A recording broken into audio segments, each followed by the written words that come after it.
साथीहरू, अर्को बिहानीमा स्वागत छ यहाँहरूलाई। म चाहिँ अहिले बिहान मर्निङ वाकको लागि निस्केको छु। आइतबारको बिहानी घमाइलो छ दिन। म चाहिँ क्रोनुला बिचबाट बोल्दैछु। सिडनीमा 2 हप्ताको लकडाउन छ यतिखेर र घरबाट बाहिर ननिस्कनको लागि यहाँको स्थानीय सरकारले अनुरोध गरेको छ सबैजनालाई। र केही मुख्य कारणहरू बाहेक घरबाट बाहिर निस्कन पाइँदैन। तीमध्ये एउटा कारण हो एक्सर्साइज।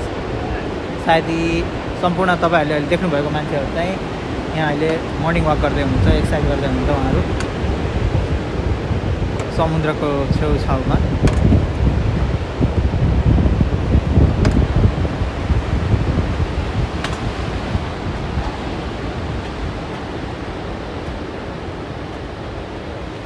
यस्तो छ यो